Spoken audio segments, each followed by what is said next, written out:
Hi guys, on this episode of EdTech, we'll be talking with Scott Tyner, Ernie Bailey, and Rob Raspberry. And we'll be talking about relationship management, outsourcing IT, and value-added resellers. All this and more on EdTech. The network for the AV industry. What are you listening to? This is AV. This is AVNation. This is AVNation. This is EdTech, episode 69, Relationship Management. Support for AVNation is brought to you by Harman International.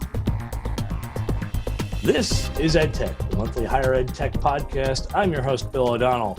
This month, I'm joined by Ernie Bailey. How are you doing, sir? I'm good, sir. Mr. Rob Raspberry. Happy holidays. Indeed. And Mr. Scott Tyner. How are you, sir? Hey, Bill, I'm doing great. Good. So, first and foremost, we're going to get into this. It's part of the holiday season. Most of us are going to be probably enjoying the frosty, frigid weather and more than likely getting prepped for wonderful winter projects.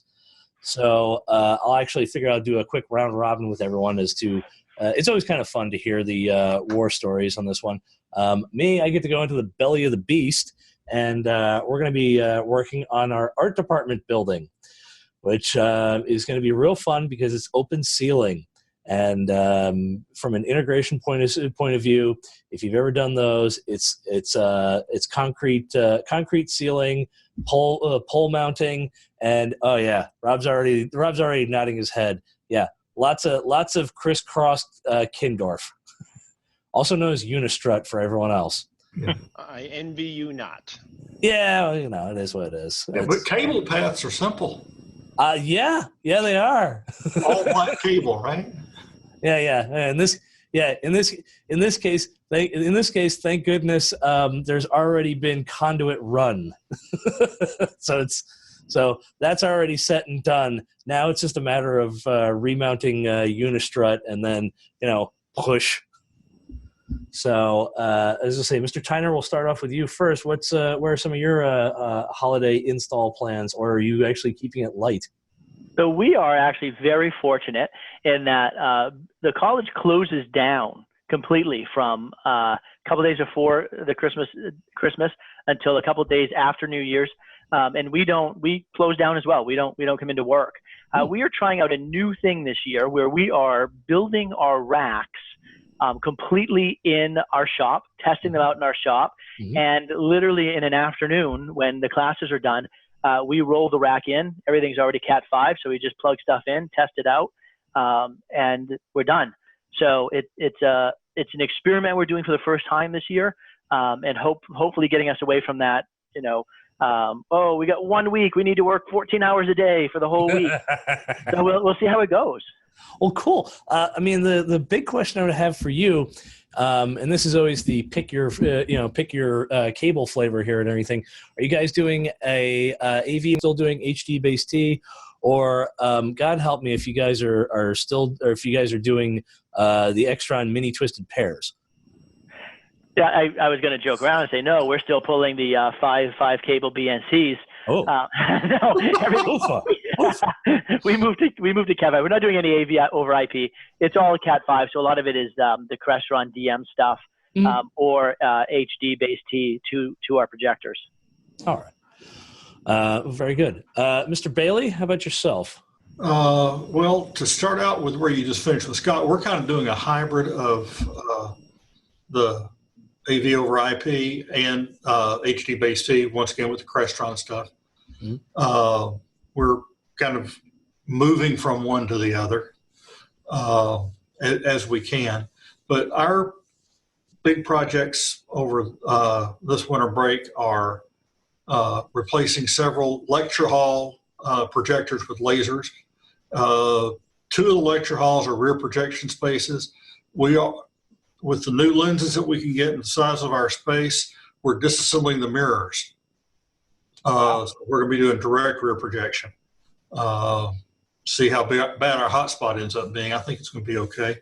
Now, Ernie, quick thing.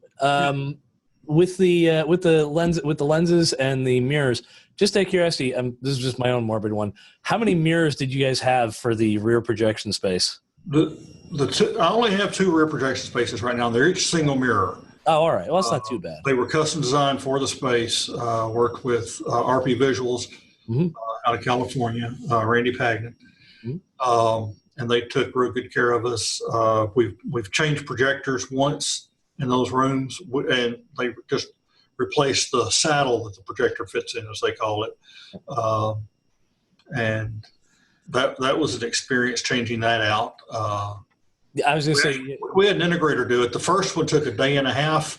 The second one took 45 minutes. Oh, that's not too bad. Well, the pieces are a 1/16 of an inch difference in length that go together to make the saddle. So you have to get the right one in the right place. They didn't color code it? Yeah, those are all the same. Just hand me one. No, they're not all the same. The holes are a little bit different. The lengths are just slightly off, so they won't fit. But like I said, this time we're going to be replacing or removing completely the mirrors and the Tinker Toys that hold them together. Doing that and some software upgrades in the same lecture halls at the same time, both audio and transport. But I think that's going to be enough to keep us busy. We're doing 3 lecture halls, 1 dual projector, straight, direct projection, and then the 2 rear projection rooms. So this is actually something, Ernie, I do have a question for you because you deal with lecture halls as much as all of us. In our case, we had a auditorium that actually was left off of a renovation. So is we'll go and fix that and go take care of it, phase 2 option. And we recently had phone calls because it finally got cold up here. And they kept saying, the projector keeps shutting off. And the folks are like, the lamp maybe overheated or something. And I said, no, it's a laser. That's a laser projector in that room. The only reason it's overheating is because the entire projector is overheating. So we go walking in at the top or the top of the at the top of the classroom. And it turns out there was only 1 thermostat in the room. Would you like to guess where it was? Not by the projector. No, not even close. At the bottom of the bowl, and it was reading a temperature of 64. I went, we went upstairs. We went up to the top. It's ranging at least somewhere in the mid 90s. So it's going to be one of those fun ones where we're going to talk this over with the HVAC folks, and maybe having a secondary sensor, just an idea. Yeah. But our lecture hall projectors are all in environmentally controlled spaces. Some sort of projection room, whether it's front or rear, with its own thermostat. Yeah, if we were smart, if we were a bit smarter, we would probably do that. Currently, we're SMRT smart, so I'll just leave it to that. Mr. Raspberry, what fun projects await you? I hate to be a Debbie Downer, but not a whole lot happening during the break for once. We're replacing smaller classrooms with larger displays. That's been an initiative we've been starting, and obviously, believe it or not, we're still replacing old bulb projectors with laser projectors. But there really isn't anything on a large scale that we're doing during this break. And similar to Scott, there is a point where we shut down for a week. And usually, obviously, for those hard workers out there like myself, that is the perfect time to do any maintenance or any major projects, which I have done over the last few years. But thankfully, we don't have anything going on this year. So maybe I'll have an actual vacation. I don't know. But that's scary. But so, no, I unfortunately don't have any big projects going on during this break. Well, that's fine. Once again, it's one of those in days of yore, as I say, Rob, if anything, I actually would do work at Novartis, and that was, as I say, being that they're based their calendar more on the Swiss European style things, they'd go, we're going to be closed for 2 weeks. And I'd go, cool. And then all of a sudden it would dawn on me, no, I have 2 weeks to get like 10 rooms done. And it was, once again, it's doing the 14-hour days. We'll get all this done. now, much like you guys, we're closed the week of Christmas to New Year's. And yeah, it's one of those ones where I can happily just kind of kick back and go and say, yeah. And that's where I look back and go and say, right now, there are probably at least a dozen techs in New York and San Francisco that are just going, oh, I hate this season. But anyways, so moving on from that, we're going to be taking a look at 2 articles today. One of them being from, let's see here, where'd it go? From mytechdecisions.com, and which it talks about the hard lessons from IT outsourcing. And it was to say, once again, in the corporate world, outsourcing some of these things, outsourcing IT is, at times fairly common. There's usually a churn of sorts in which it goes, oh, we'll go outside, we'll go to an outside vendor. Oh, you know what? We'll actually do stuff internal again. And then they'll find another company that says they can do it, at a negotiated price. But I think there are components to this that folks always tend to kind of overlook, in which it's not just cost, it's also the actual quality of the service that comes up from this and everything. And Ernie, I know you're kind of looking at this going, oh yes, the quality of service. Yeah. So if you wouldn't mind just kind of indulging us on this. That's a big part. And sometimes it's, you need boots on the ground where you are, whether it's general IT or especially in the classroom. Mm-hmm. There's been talk about outsourcing both of those here. Our university system office, we're a multi-campus university. The system office is not far from our main campus. Mm-hmm. And they outsourced, even, we discussed this a little while ago, to a local company mm-hmm. to take over all their IT support. Mm-hmm. Well, they were not getting much on-site or almost no on-site support, minimal mm-hmm. Off-site support. They would, the company that did it basically thought their job was to, the paycheck? Make sure the current software was on all the servers, security software, make sure we don't get viruses or, any kind of ransomware or anything like that. And that was what they thought their entire job was. Well, it was, determined real quick. They weren't getting support they needed, and their systems were failing. Mm-hmm. Servers were going down. Network switches were failing. So the system office has asked our campus IT to take over mm-hmm. their support. And I mean, we're doing it. We're not far away. It's easy to do. Mm-hmm. It's one of those things from and you're right, Ernie, it's the boots on the ground, it's the actual customer service on these things. Right. And it's case in point is this, there's been a couple of county colleges by us that they outsourced their IT support, and we've tried to do distance distance learning courses with them. And at most, all of a sudden, we will have a fully fledged room in which, the lecturer will have a confidence monitor. They'll have their class with them in the room. They'll have the mics. They'll have, all this professional settings set up and everything. And then we'll look at the far side, and it's very obvious that someone put a laptop on the table, on the stage, in the auditorium, and went, "Here you go," which can turn over very quickly, and folks and students will kind of look and go and say, "Yeah, I don't know, I'm just a warm body in the room," and that doesn't do anyone any good. Yeah. Now, we do have another university here in Arkansas that decided to outsource their video conferencing, and we took it. We have all the video conferencing bridges and all that we need. And they're running more evening classes than we do. Mm-hmm. So we definitely have the bridge space, but our space has to be manned 24/7 because we also do telemedicine, and we have a stroke service mm-hmm.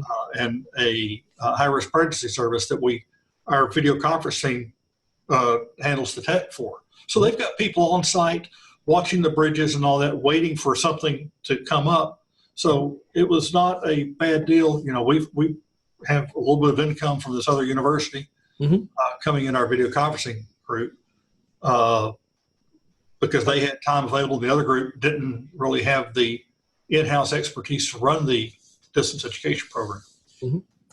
It's as I say, it's one of those things where you look at and just go, is what you're saving really worth saving? As I say, there's another gist from the musical Pippin, but I'm going to leave that one be. Scott probably knows which one I'm talking about. Mr. Tyner, your thoughts? Yeah, we've actually at Bates, we've never looked at outsourcing our IT. We do outsource all of our event staging. We don't do that in-house anymore. And I think it comes down to exactly what you both have just talked about, which is what do you place the most value on? What are you going to get long-term value for? And is the money you're saving worth it? And, you know, for example, we looked at our event support and there's no long-term value to my staffing events or putting up events. It's a one-time thing, and when it's over, it's over. That's different than installing a classroom. So we do it in that case, and I think that anytime you do something like this, it's just about looking at what are you trying to get out of it. You know, is the money you're going to save worth it? And in many cases, really taking a very hard look at what they're promised, what you're getting promised, and whether or not it's even realistic what somebody's being promised, right? If you've got, you know, people that are 3 or 4 hours away, it's going to take them a day to get to your campus if there's a problem. Yeah. Or my other personal favorite. Now, as I say, now I'm sure all of us have ticketing systems and everything, but that's not the end all. That is the, get it up, get us aware of it and everything. However, it's not the end all. You know, in our case, you know, I'm sure Ernie has a similar setup in which we do have a help desk that is actually actively manned by folks and everything. If you call us, we will actually go and remote into the panel in real time and see what's going on and everything. But if there's, you know, the room's on fire, yes, someone will come down. We try to keep that to a minimal as much as humanly possible. But, you know, as I say, you and I all well know there are some faculty who are, for lack of better terms, very seasoned, and you know, they have their routines, and there's, you know, I'm trying to remember the fun terminology of this one of, well, it's Crazy Aunt Irma. You try to correct Crazy Aunt Irma, and, you know, Crazy Aunt Irma is always going to pluck the feathers in the couch or on the couch. Eventually you find either A, find a new couch, or B, you end up building a fence around Aunt Irma. We're trying to do more of we're going to move Irma to a new couch. But that being said, like I said, when you outsource certain things, a ticketing system is, well, here you go. Oh, just put in a trouble ticket and we'll take care of it. Well, once again, for us, I think it's more of the ticketing system helps us more. It's not really the end all or the, you know, here you go. I think it's more of the, this is a problem. You can take a look at it through your dashboard or through, you know, your online ticketing system, and actually check and see, is this room having a problem, or is this more of an issue with users? That's how we pretty much use our ticketing system. Tickets are generally generated after a problem solved. Yes. You know, the general IT group here on campus, when something happens, they create a ticket and the techs work from the ticket. Mm-hmm. We do it the opposite way in classroom support, because a 50-minute long class, you know, if you're spending 5 minutes writing the ticket after you get a call that happened 3 minutes into the class, you know, 20% of the class is gone before you get to the room. Yeah, you're going to have faculty who go and say, well, could you just find me a different room? And a lot of times we'll have someone back at the desk, and I'll call and ask and check ahead of time and check while I'm heading over there, because it's the plan B option. Is it the most ideal? No, but at the same time, we don't want to cause work stoppage, or we don't want to cause our faculty to go and say, oh, this stuff never works. Yeah. It's presenting them with a solution, because no one ever likes to get told, well, the room's broken. Well, what can you do about it? I don't know. The room's broken. You know, as I say, unless your budget is absolutely shot, you always try to come up with a plan B. Right. Yeah. Mr. Raspberry? Really don't have too much really to add to that. I think, in general, I haven't dealt with any type of outsourcing. Oh, I that's mean, I fine. know some institutions that have outsourced maintenance of their classrooms to an outside firm. Mhm. And for whatever reason for them, I guess in that particular situation, it worked great. Mhm. But for us, I don't see any necessity to do that. We know the space is inside out. We are doing it as cost efficiently as possible. Now, I will say this, Rob, there is probably like a little, like we do it, we don't admit to it technically. There is a little bit of outsourcing Okay. in this regard, of that. For us, we tend to have a number of student workers, and the student workers are usually the first ones in there. Now, Right. it depends on the quality of the student and everything. But every now and then, our IT folks, our CIO has been, we'll just put a student worker on it. And I'm going, okay, have they gone through our training? Because otherwise they're just going to look at it and here you go.